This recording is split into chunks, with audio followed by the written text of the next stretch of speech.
Your man Dominic K in here, of course, the DominiCShow.com, onfiretelevision.com, onfire-tv.com. And we got a lot of things to get into. Hope everybody had a great weekend and all that good stuff. So I was in Dallas last week, and I did not have a chance to really talk to you guys. So there's a couple of stories that I want to talk about that, I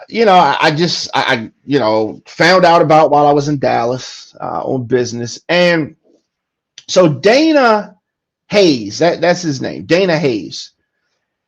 He is trying to clear his name, right? And you may say, who the hell is Dana Hayes? I don't know no Dana Hayes. You may be saying that because that's what I was saying. Right, I didn't know who Dana Hayes was, and so Dana Hayes was a person who, I guess, a person of interest in a homicide case. So you may say, okay, a person interested in a homicide case, big deal, right? So the Baltimore police hired this guy. He was an administrator. And he was hired back in April 11th. I say back in April 11th like it was a long time ago. April 11th of 2022. So he was hired. So what kind of process of hiring is the Baltimore Police Department doing where you have a guy who's hired and a couple weeks later they are fired? Oh, Ocean, I need to holler at you too. I'm glad to see. I need to holler at you, Ocean. Shout out to Ocean. You need to check out his podcast. Ocean's View is what it's called. Check that out. I need to holler at you, Ocean. I'm gonna reach out to you. So anyway, a spokesperson for the police department confirmed the identity of the person that they fired. His name is Dana Hayes. As I said, he was hired on April the 11th. So the police commissioner, got to do this press conference. We got to put out there our bad. We didn't mean to hire you. And so they say he was not a suspect. There was no arrest warrant issued, nothing like that. But he was fired Tuesday of last week, and he was interviewed by investigators on Wednesday. So here's what's funny about it, right? He's a person of interest and gets hired by the very people who are interested in talking to him, and they didn't even know. That's not funny. Like, not funny like ha ha funny, but funny like, oh my God, what is happening at the police department funny. Right? So you have this thing, right, called HR, right? Human Resources, that's supposed to do this investigation, a background investigation. But it was missed, right? The background investigation of someone working for the Baltimore City Police Department, they missed something. Oh, speaking of that, let me shout out, and she helped me out earlier today. There's a lot going on. There's a lot going on. Okay, so I put this question out there earlier. I'm new to wearing glasses, right? Let me say that. New to wearing glasses, have been wearing glasses for a year now. Now, sunglasses, I'm not new to wearing sunglasses. But I'm definitely new to wearing these things right here, right? So I have two, right? Where's my other ones? Okay. So I have these that I have on now. And then I have these as well, right? So I kind of alternate between them, right? So anyway, I've had the glasses for a year. It's time for me to get my eyes checked again. So I go to get my eyes checked. They had the prescription all wrong. I need less whatever is inside of the glasses, and they give me a whole new prescription. And so I'm looking at the glasses, and I remember So initially, I didn't even talk about this on air, but I'm gonna go ahead and talk about it, right? Initially, when I got the glasses, I did not have what do you call it? Eye coverage. What is it? What is it called? The what is it called? The stuff for your eyes. What is that called? Coverage? Is it coverage? It's not eye coverage, is it? I don't know. Anyway, whatever that's called, I didn't have it, right? So insurance for my, eye care did not have that because I never had a problem with my eyes. So anyway, I am a man of a certain age, and so I started having some vision problems last year. So I go get checked out. It was a whole thing, right? Because I didn't know what was going on. Anybody who knows me, I am historically a person who would brag about my vision. Oh, I could see over there. I could see that, and I could see it. But then I felt like one day I just couldn't see as well as I normally could. I thought I was going blind. Called my father, my mother. You know what I mean? I was going crazy. My father says, you need some glasses. I'm like, glasses? What are you talking about? So everybody in my family wears glasses but me. And so that was, anyway, I go to the Walgreens, look at some of the glasses on the little rack, and it turns out putting on some of those, I could see better. Wow. So then it's like, oh, no, I really do need glasses. So I set up this appointment. But here's the thing: I haven't got my vision checked, and I don't know when because I don't know. I don't know. So anyway, I go get my vision checked.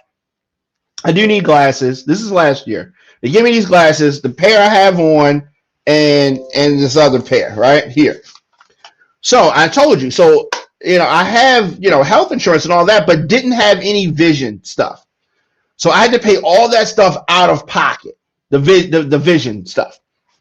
So they do the eye exam, I pick some glasses, this whole thing. And get to the front to pay for it. How much do you think she said that it cost? With a straight face, they told me $800 and some change. Yes, it was crazy. So whatever. And like I said, so I was in the middle of open enrollment hadn't occurred yet. Open enrollment wasn't coming until like July. So I couldn't pick up new coverage or couldn't pick up eye coverage, and I needed glasses. So I had to bite the bullet. I paid $800 and some change for the glasses and the exam and all that kind of stuff.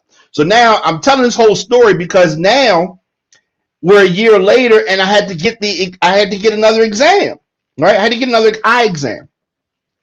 So I'm dreading going there, but I knew that something was up with my glasses because, I can't wear them for long periods of time because I'll get a headache. And, it's just not, what's the word? It's just too strong. But I needed to see. I needed to read, rather, not see. So I don't need them to drive. I don't need to do anything else. But if I need to look at some words, or I have monitors here. If I need to look at my monitors, oh yeah, I need to put on these glasses. And so that's what it is, right? So I have to go get this eye exam. So I go get this eye exam, and they tell me like, you don't. This is not the right prescription. Your vision is less than whatever this is, right? So they give me this whole new prescription.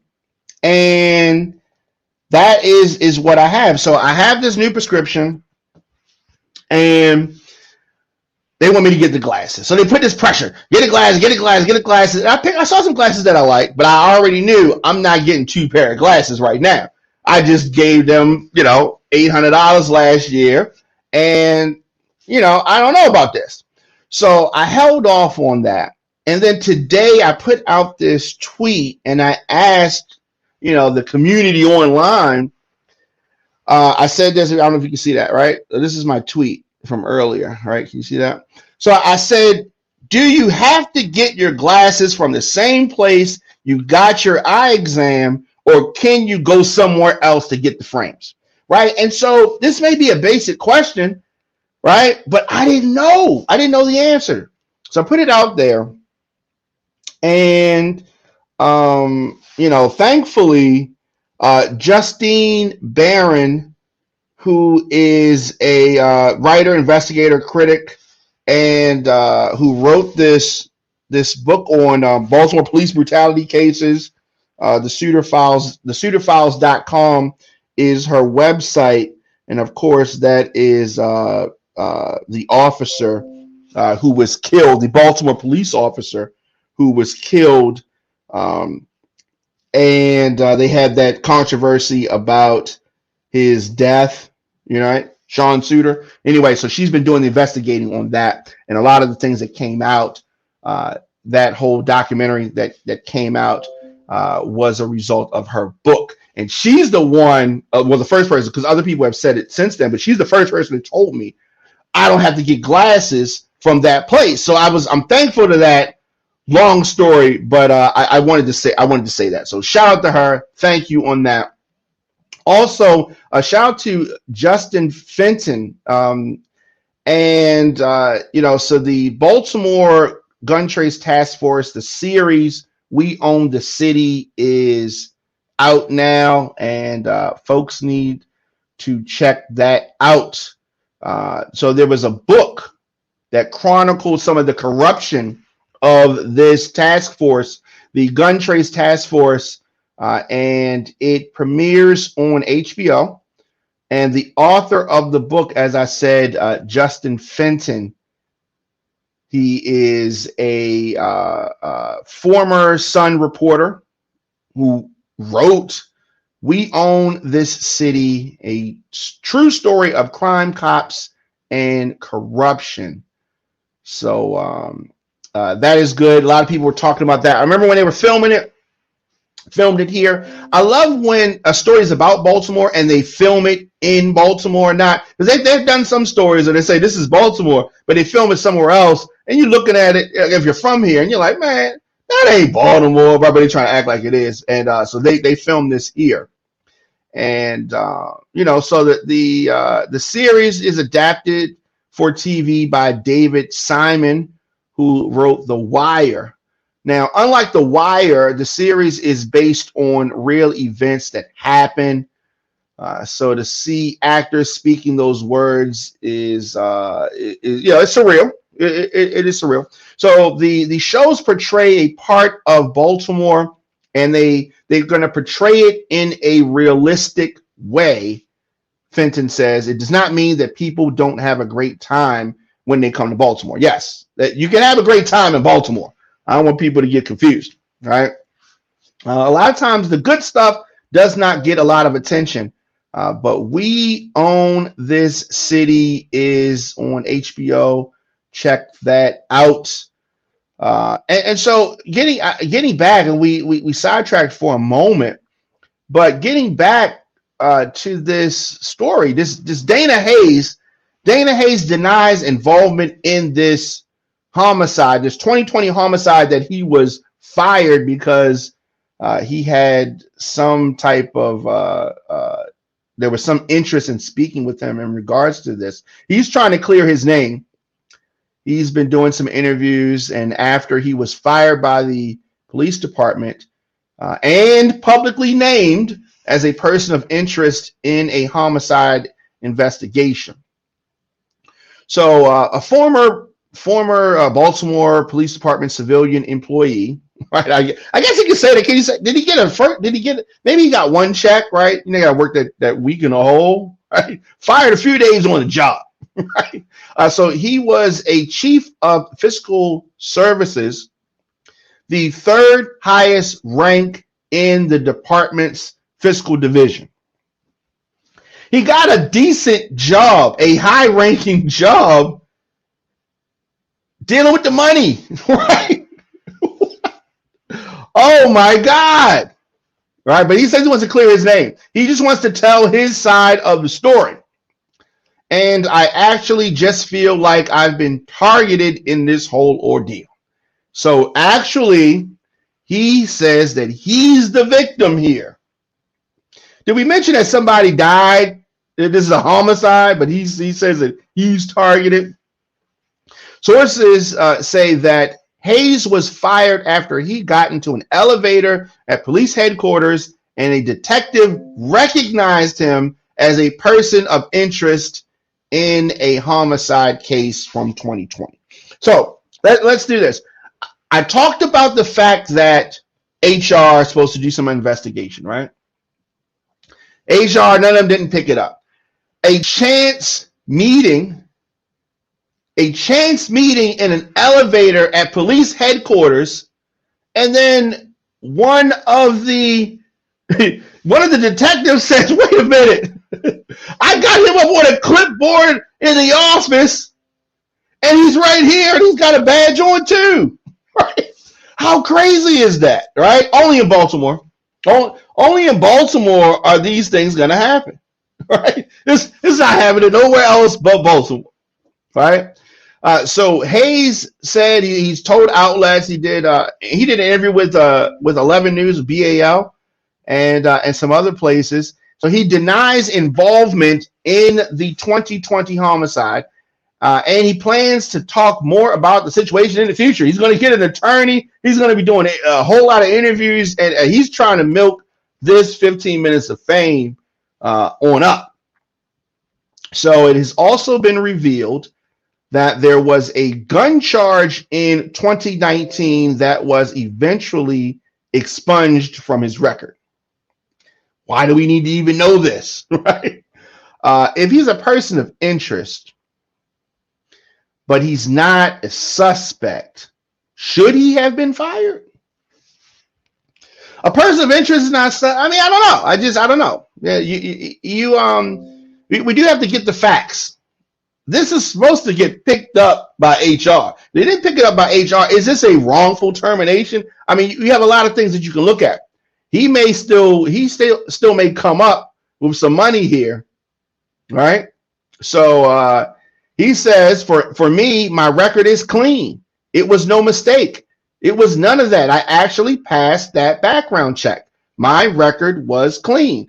Now, and he's probably got a point there, because HR had to do some investigations. They had to do a background check. Nothing came up. And so because this officer said, oh yeah, he's a person of interest. So you mean to tell me a 2-year-old case, they just boom randomly? I don't know. I don't know if the police are that thorough right now. There's so much crime going on. And yes, cases get cold and all that kind of stuff. But this crime happened 2 years ago. They haven't solved it yet. So this man is just in limbo. He's a person of interest, but they haven't charged him with anything. Baltimore Police Commissioner Michael Harrison said that the department is investigating how the charge was missed in a background check. However, under state law, an expunged record is not supposed to be used against someone. So now it's confusing. So it wasn't the expunged gun charge. That wasn't it. What got him on the radar was him being a person of interest. That should not be used against him, I don't think. Hayes' termination letter reads in part, a subsequent review of your background was finalized and derogatory information has been discovered that would prevent you from being eligible for hire. According to the terms of your employment with Baltimore Police Department, you are a probation employee for a 1-year period. And guess what?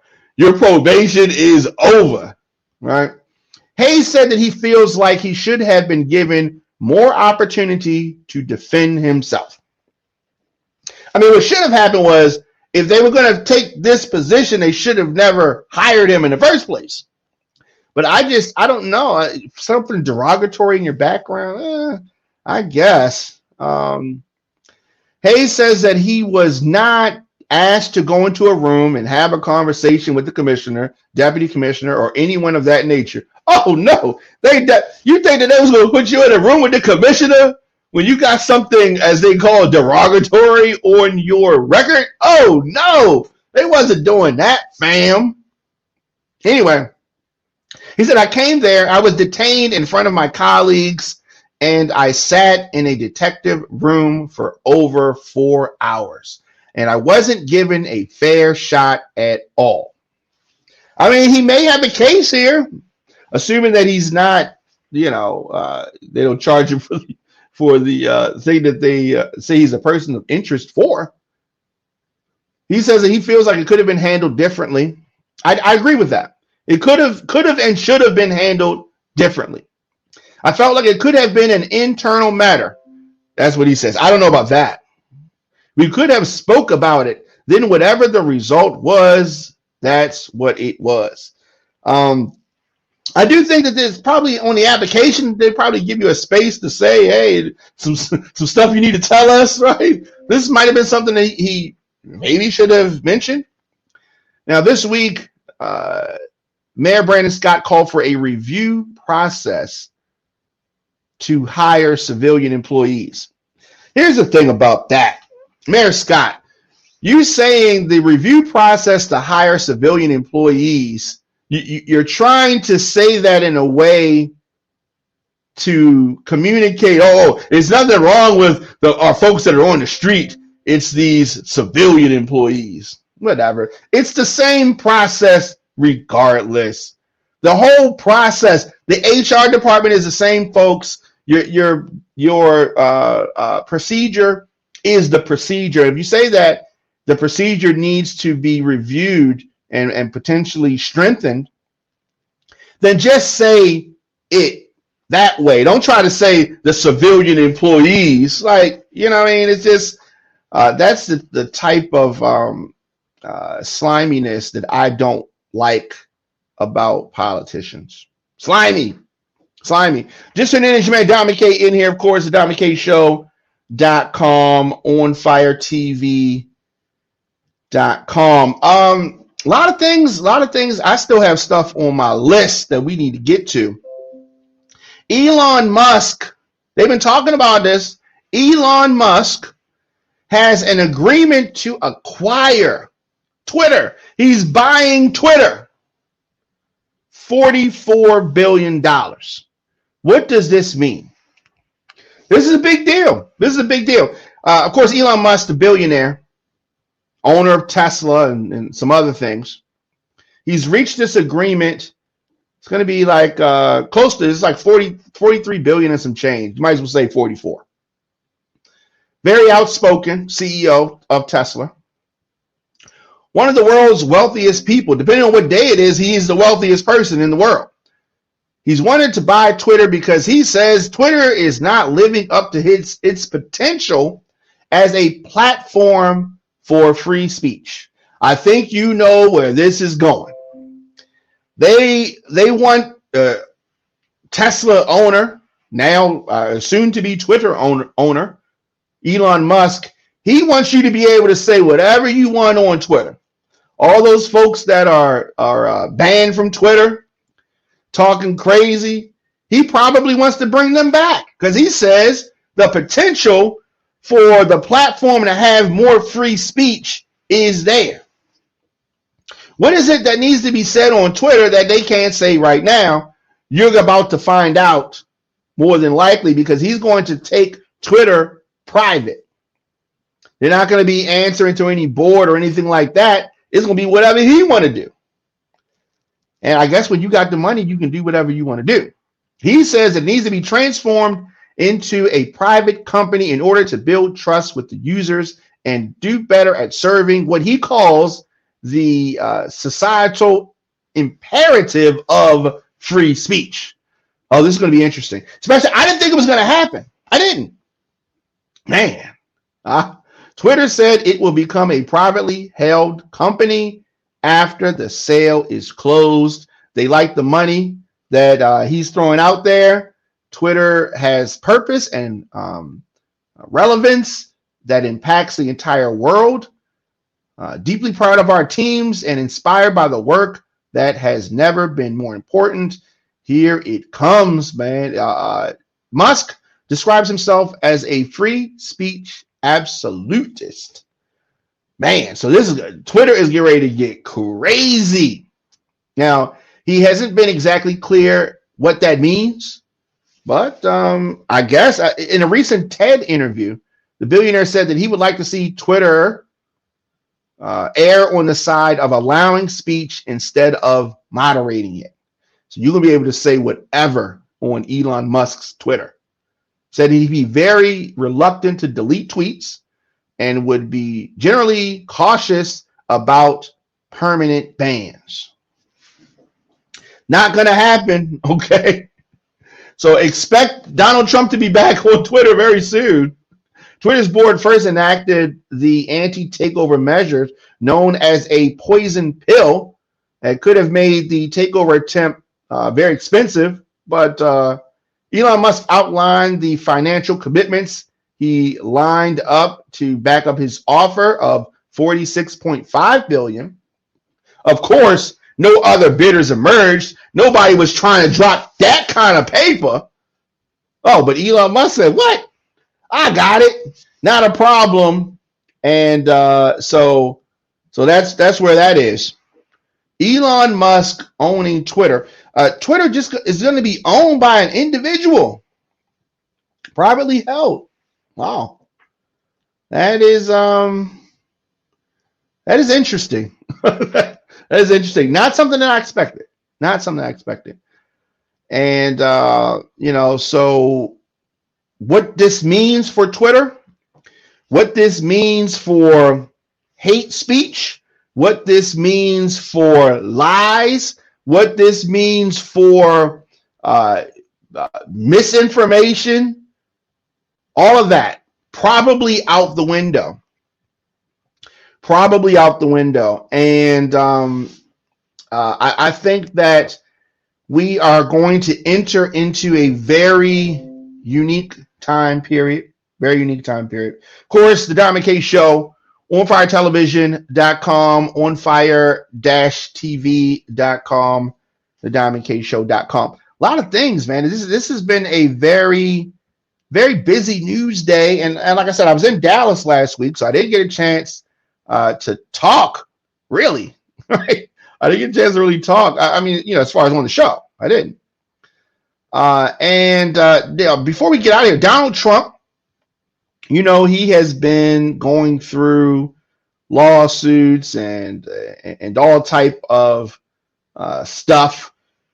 You name it, and and Trump's going through it, right? So in New York, a judge is I mean, do you want to say that they're trying to hold him account for something? Judge finds Donald Trump in contempt in this legal fight that's been going on in New York. So what does that mean? In contempt. The judge found the former president in contempt of court. He hasn't been cooperating with the subpoena.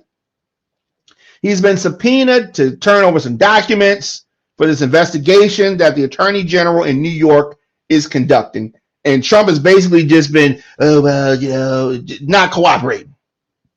So the judge has set in motion a $10,000 daily fine today for failing to adequately respond to a subpoena issued by the state's attorney general as part of a civil investigation into his business. So the judge said that the contempt finding was appropriate because Trump and his lawyers had not shown that they had conducted a proper search for records sought by the subpoena. Mr. Trump, I know you take your business seriously, and I take mine seriously, the judge said in the Manhattan courtroom that was packed with reporters, but hey, Trump wasn't there. I guess he was busy. The judge said that I hereby hold you in civil contempt and fine you $10,000 a day until the terms of the subpoena are met. So the Attorney General, Tish James, a Democrat, asked the court to hold Trump in contempt after he failed to produce documents to satisfy a March 31st deadline. So maybe that will get the Republican former president who's been fighting James in court over this investigation. He calls this a witch hunt. I mean, there's no surprise there. Donald Trump is not above the law. Hopefully, we will start to see evidence that other people agree with that statement, because it is a true and actual factual statement. He is not above the law. So they need to get this money. You got to pay this money to the court, and I am looking forward to something. But more than this, I mean, that's fine. But what are they going to find once we get these documents? That might be interesting.